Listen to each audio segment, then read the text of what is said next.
નમસ્કાર ખેડૂત મિત્રો, જય કિસાન જય ભારત। ખેડૂત ભાઈઓ, આપણે 2 દિવસ પહેલા ચર્ચા કરી કે સરકારશ્રીએ આપણને વ્યાજ વળતર 7% આપવાની એની જે યોજનાની એક સમય મર્યાદા લગાડેલી હતી, એટલે કે એપ્રિલ થી સપ્ટેમ્બર મહિના સુધીની, એની જગ્યાએ હવે એને લંબાવવામાં આવી છે પૂરા વર્ષ માટે। અને એના ઉપરની આપણે જે ચર્ચા કરી એ ચર્ચા આપણે એ મુદ્દા ઉપર તે દિવસે જે કાંઈ વાત કરી એ વાતના અંતે ખેડૂતો તરફથી એમની જે સમસ્યાઓ આવી અને એ સમસ્યાઓની જે કોમેન્ટ્સ હતી એ કોમેન્ટ્સે આપણને ફરી એક વખત આ જ મુદ્દા ઉપર એક નવો એપિસોડ બનાવવા માટેની જરૂરિયાત બતાવી। અને એ જરૂરિયાતના આધારે આજે આપણે જે ચર્ચા કરીએ છીએ એ ચર્ચા છે આપણા જે કોઈ ખેડૂત મિત્રો આ 7% વ્યાજ વળતર મેળવવાથી લાંબા સમય માટે વંચિત રહી જાય છે। અગર તો એમાંથી રાજ્ય સરકારનો હિસ્સો બાકી રહી જાય છે, કેન્દ્ર સરકારનો હિસ્સો આવી જાય છે, સાથે સાથે 3 મહિના 4 મહિના કે 6 મહિને પણ જે તે બેંકોમાં જઈ અને પોતાના ખાતાની ઇન્ક્વાયરી કરતા ખાતામાં પૈસા નથી આવ્યા એવો જે જવાબ મળતો હોય છે, આ મુદ્દો અને એ મુદ્દાના ઉકેલ માટે આપણે શું કરી શકીએ? તો સૌથી પહેલા આ જે પ્રશ્ન ઉપસ્થિત થાય છે એ ક્યાં ઉપસ્થિત થાય છે એ સમજવું આપણા માટે બહુ અગત્યનું છે અને બહુ જરૂરી છે। કારણ કે પ્રશ્ન જ્યાં ઉપસ્થિત થતો હોય ત્યાંથી જ આપણે એના ઉકેલનું વિચારી શકીએ। પ્રશ્નને જ્યાંથી ઉગવાની અનુકૂળતા મળે છે એ અનુકૂળતા છે સરકારી બેંકો અને કેટલીક પ્રાઇવેટ કોમર્શિયલ બેંકો। હવે પ્રાઇવેટ કોમર્શિયલ બેંકો જે કોઈ છે અને સરકારી બેંકો એટલે કે સ્ટેટ બેંક ઓફ ઇન્ડિયા હોય, બેંક ઓફ બરોડા હોય કે બેંક ઓફ ઇન્ડિયા હોય, આ બેંકોમાંથી ધિરાણ લેતા ખેડૂતો માટે પણ આ સમસ્યા છે। સાથે સાથે પ્રાઇવેટ બેંકો એટલે કે આઈસીઆઈસીઆઈ બેંક હોય, એચડીએફસી બેંક હોય, તો આ બેંકો જે છે એ કોમર્શિયલ પ્રાઇવેટ બેંકો છે અને આ બેંકો પાસેથી ધિરાણ લેતા ખેડૂતો માટે આ સમસ્યા આપણે જોઈ શકીએ છીએ। અને મોટા ભાગના ખેડૂતોને જે સમસ્યા છે એ આ 2 વર્ગની બેંકોની સાથે છે, એક સરકારી બેંક એટલે કે ગવર્મેન્ટ બેંક અને બીજી કોમર્શિયલ પ્રાઇવેટ બેંક। હવે એ સિવાય જે ખેડૂતો ધિરાણ લે છે એટલે કે જે ખેડૂતો સહકારી ચેનલ મારફત ધિરાણ લે છે, આ ખેડૂતો એટલે દરેક ગામની સેવા સહકારી મંડળી પાસેથી ધિરાણ મેળવતા ખેડૂતો। દરેક ગામની સેવા સહકારી મંડળીઓ જે ધિરાણ આપે છે એ ધિરાણમાં આ સમસ્યા લગભગ નહીવત હોય છે અને એ જે સમસ્યા નહીવત હોય છે એ આપણા માટે અગત્યની છે અને જ્યાં સમસ્યા ઊભી થઈ રહી છે આ મુદ્દો પણ આપણા માટે અગત્યનો છે। હવે સહકારી મંડળીઓ મારફત ધિરાણ જે કાંઈ સભાસદો લે છે એમને માટે આ સમસ્યા હળવી છે, અગર તો બિલકુલ નથી કેટલીક જિલ્લા સહકારી બેંક નીચેની મંડળીઓના સભાસદો માટે। સામે પેલી જે બેંકોની આપણે વાત કરીએ છીએ એટલે કે રાષ્ટ્રીયકૃત નેશનલાઇઝડ બેંકો અને કોમર્શિયલ પ્રાઇવેટ બેંકો, તો આ કોમર્શિયલ પ્રાઇવેટ બેંકો અને નેશનલાઇઝડ બેંકો એમની કાર્ય પદ્ધતિ અલગ પ્રકારની છે, સાથે સાથે આપણી સહકારી બેંકની કાર્ય પદ્ધતિ પણ અલગ પ્રકારની છે। અને એમાં સૌથી અગત્યની બાબત એ છે કે આપણી મંડળીઓ જે કાંઈ ધિરાણ આપણને સભાસદોને ખેડૂતોને આપે છે, પોતાના ગામના જે કોઈ ખેડૂતો સભ્યો હોય, અગર તો જે મંડળીના કાર્યક્ષેત્રમાં જે ગામ આવતા હોય 1 થી વધી અને 2 ગામ હોય, 3 ગામ હોય કે 4 ગામ હોય, તો જે જૂથ મંડળી હોય એ જૂથ મંડળીના દરેક ગામના જે કોઈ ખેડૂતો સેવા સહકારી મંડળી પાસેથી ધિરાણ લેતા હોય છે, આ ધિરાણ ઉપર આપણા ગુજરાતમાં કેટલીક બેંકો એટલે કે કેટલીક જિલ્લા સહકારી બેંકો એવી છે કે એ પોતાની સભાસદ મંડળીઓના સભ્યો મારફત લેવામાં આવેલું ધિરાણ જ્યારે રિફંડ એટલે કે રીચુકવણી આપણે કરીએ છીએ ત્યારથી જ આપણને વ્યાજ વળતર જિલ્લા સહકારી બેંકો આપી દે છે। અને એ જે જિલ્લા સહકારી બેંકો આપી દે છે એમને આપણે એક આધારરૂપ નામ સાથે જોઈએ તો આપણી રાજકોટ જિલ્લા સહકારી બેંક, આપણી અમદાવાદ જિલ્લા સહકારી બેંક, આવી ઘણી બેંકો એવી પણ છે કે એ આપણા સભાસદ ખેડૂતો પાસેથી વ્યાજ લેતી જ નથી। જ્યારે આપણે ધિરાણ પાછું આપવા જઈએ છીએ ત્યારે આ બેંકો પોતાના સ્વ ભંડોળમાંથી આપણે ભરવાના થતા વ્યાજની રકમ નાબાર્ડને ચૂકવી આપે છે અને નાબાર્ડનું ખાતું ક્લિયર કરી દે છે, માત્ર પોતાની પાસેના સ્વ ભંડોળનું ખેડૂતોના હિતમાં રોકાણ કરીને।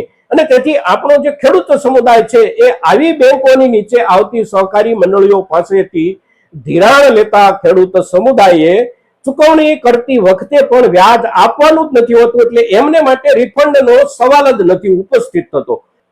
સામે આપણી કેટલીક બેંકો, જિલ્લા સહકારી બેંકો એવી સ્થિતિમાં નથી, સંપૂર્ણપણે ખેડૂતો જ્યારે ચૂકવણું કરવા જાય ત્યારે જ વ્યાજ ચૂકવી આપે. પણ એવી જિલ્લા સહકારી બેંકો એવો આગ્રહ રાખે છે અને એવો પ્રયાસ પણ કરે છે ખૂબ પ્રામાણિકતાથી કે ખેડૂતે વ્યાજ ચૂકવી દીધું તો સરકાર ગમે ત્યારે ચૂકવે, પણ 2 મહિના 3 મહિના કે મહત્તમ 4 મહિના સુધીના સમયગાળામાં ખેડૂતોને જે તે જિલ્લા સહકારી બેંકો પોતાના સ્વભંડોળમાંથી પૂરેપૂરી 7.7% રકમ એક જ દિવસ, અગર તો 2 દિવસમાં 2 ટુકડે 3% અને 4%ના હિસાબથી ખેડૂતોને રિફંડ તરીકે ચૂકવી દે છે. એટલે આ જે આપણું સહકારી માળખું છે, એ સહકારી માળખાની સાથે જોડાયેલા જે કોઈ આપણા ખેડૂત મિત્રો છે એમને માટે જિલ્લા વાઇઝ કોઈ જિલ્લામાં બિલકુલ વ્યાજ નથી ભરવાનું થતું. કોઈ જિલ્લામાં વ્યાજ ભર્યા પછી 2 કે 3 મહિને કે મહત્તમ 4 મહિના સુધીમાં જિલ્લા સહકારી બેંક તરફથી જ એમને રિફંડ મળી જાય છે. હવે આ સિવાયના જે કોઈ ખેડૂતો આપણા ધિરાણ લે છે કે જે સહકારી મંડળી પાસેથી ધિરાણ નથી લેતા અને કાં તો ગવર્મેન્ટ બેંક પાસેથી ધિરાણ લે છે ને કાં તો પ્રાઇવેટ કોમર્શિયલ બેંક પાસેથી ધિરાણ લે છે, તો આવી બેંકો ખેડૂત તરીકે આપણે જ્યારે આપણા ધિરાણની રકમ ચૂકવવા માટે જઈએ છીએ ત્યારે વ્યાજ સાથે આપણી પાસેથી રકમ લે છે અને પછી કેન્દ્ર સરકાર પોતાના તરફથી આપવાની થતી રિફંડની રકમ બેંકને જ્યારે આપે ત્યારે બેંક આપણા ખાતામાં આપણને રિફંડ આપે છે.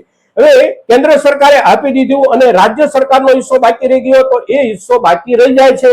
અગર તો ક્યારેક બંને હિસ્સા થોડા દિવસના ફેરફાર સાથે આવી જતા હોય તો એ પ્રમાણે આપણા ખેડૂતના ખાતામાં આવી જાય છે. પણ અત્યારે સમસ્યા એવી પણ આપણા જાણવામાં આવી રહી છે કે રાજ્ય સરકાર તરફથી જે કાંઈ રિફંડ આપવાની રકમ બાકી હોય એ બાકી રકમ કેટલાક, માનો કે કોઈ 1 વર્ષની વાત કરે છે, કોઈ 2 વર્ષની વાત કરે છે, તો કોઈ 3 વર્ષની પણ વાત કરે છે કે રાજ્ય સરકાર તરફથી ધિરાણ આ ચૂકવી દીધા પછી વ્યાજની રિફંડ આપણને ખેડૂતોને પાછી નથી મળી. આ સમસ્યા, અને આ સમસ્યા માત્ર ને માત્ર કાં તો સરકારી બેંકમાં છે અને કાં તો પ્રાઇવેટ કોમર્શિયલ બેંકમાં છે. સહકારી મંડળી પાસેથી ધિરાણ લેતા કોઈ પણ ખેડૂતો માટે આ સમસ્યા નથી. હવે આ સમસ્યા જ્યારે સહકારી મંડળી પાસેથી ધિરાણ લેતા ખેડૂતોની સામે નથી ત્યારે આપણી સામે એક સવાલ ઉભો થાય છે ખેડૂત તરીકે કે આપણે આપણા કોઈ પણ ગામની સેવા સહકારી મંડળી પાસેથી ધિરાણ લેવાને બદલે કોઈ પણ ગવર્મેન્ટ બેંક પાસેથી ધિરાણ લઈએ છીએ તો શા માટે લઈએ છીએ, અને પ્રાઇવેટ કોમર્શિયલ બેંક પાસેથી ધિરાણ લઈએ છીએ તો એ શા માટે લઈએ છીએ? આનો જવાબ દરેક ખેડૂત, એટલે કે જે ખેડૂતો સહકારી મંડળી મારફત થતા ધિરાણનો લાભ લેવાને બદલે આ જગ્યાએથી ધિરાણ લે છે એમની પાસે પોતપોતાનો જવાબ હોઈ શકે છે. પણ આપણે ખેડૂત તરીકે જોડાયેલા રહીશું આપણી સહકારી મંડળી સાથે ને આપણા સહકારી માળખા સાથે, તો આ સમસ્યા આપણી સામે નહીં આવે. હવે જ્યારે આ સવાલ આપણે ખેડૂતોને પૂછીએ છીએ ત્યારે કેટલાક ખેડૂતો તરફથી એવો જવાબ આવે છે કે અમારી સેવા સહકારી મંડળીમાં, અમારા ગામની અગર તો અમારી લાગુ પડતી સેવા સહકારી મંડળીમાં આવા પ્રકારની સમસ્યાઓ છે. તો એ સમસ્યાઓ જે કાંઈ આપણી સામે આવી રહી છે ચર્ચા દરમિયાન, આ સમસ્યાઓ પણ સમજવા જેવી છે ને એનો ઉકેલ શું, તો એના ઉપર આપણે એક સ્પેશિયલ એપિસોડ બનાવવાનો થશે. સાથે સાથે પ્રાઇવેટ જે બેંકો છે, કોમર્શિયલ બેંકો, એ બેંકો આપણા વ્યાજ વળતરની રકમ કેવા કેવા કારણોસર અને કેવા રૂપમાં રોકી રાખે છે. સાથે સાથે સરકારી બેંકો જેને આપણે સમજીએ છીએ જે ખરેખર સરકારી બેંકો છે, એ બેંકો પણ આપણા ખેડૂતોના વ્યાજ વળતરની રકમ અટકાવી રાખી શકે છે. ક્યાં ક્યાં અટકાવી રાખી શકે છે, કેવા કેવા કારણોસર અટકાવી રાખે છે, આ મુદ્દા ઉપર પણ ચર્ચા કરવાની ખૂબ જરૂરિયાત ઉભી થઈ હોય એવું આપણે આ દિવસો દરમિયાન જોઈ રહ્યા છીએ. એટલે એના ઉપર પણ એક એપિસોડ આપણે અવશ્ય બનાવશું મિત્રો. પણ આજના એપિસોડમાં આપણે એટલું ક્લિયર કરીએ છીએ કે કોઈ પણ ખેડૂત આપણા ગુજરાત રાજ્યનો પોતાની સેવા સહકારી મંડળી પાસેથી ધિરાણ લેતો હોય એવો કોઈ પણ સભાસદ ખેડૂત વ્યાજ વળતરની રકમ આખા વર્ષ સુધી પાછી ન મેળવી શકે એવું લગભગ કોઈ પણ જિલ્લામાં નથી. મોટા ભાગના જિલ્લાઓમાં 3 મહિને કે 4 મહિને રિફંડ આપી દેવામાં આવે છે જે તે જિલ્લાની સહકારી બેંક તરફથી પોતાના સ્વભંડોળમાંથી. અને આપણે કહ્યું એવી કેટલીક આપણી સમૃદ્ધ બેંકો જે છે એ બેંકો ખેડૂતો પાસેથી વ્યાજ પહેલેથી જ લેતી નથી, તો એમને માટે તો મુદ્દો જ નથી ઉપસ્થિત થતો. એટલે આજના દિવસની આપણી આ ચર્ચા આપણે આગળના દિવસોમાં હવે એક ચર્ચાની ચેનલ બની જાય છે, કારણ કે આ સમસ્યા જે રૂપમાં આપણી સામે આવી છે એનાથી આપણને એક પ્રકારની જરૂરિયાત દેખાઈ રહી છે કે આ મુદ્દે વિસ્તૃત ચર્ચા થવાની જરૂર છે. સાથે સાથે દરેક મુદ્દાઓને સાંકળીને ચર્ચા થવાની જરૂર છે. ત્યારે દરેક મુદ્દા વાઇઝ આપણે એક એક એપિસોડ આગળના દિવસોમાં આપતા રહીશું. મિત્રો, આજના દિવસે આ એક મુદ્દા પર સ્પષ્ટતા સાથે આપણે એપિસોડ પૂરો કરીએ છીએ અને આગામી દિવસોમાં જે કોઈ એપિસોડ આપણે રજૂ કરીએ એની સાથે આપ સૌ દર્શક મિત્રો જોડાયેલા રહેજો. આજના દિવસે આટલું. જય કિસાન, જય ભારત.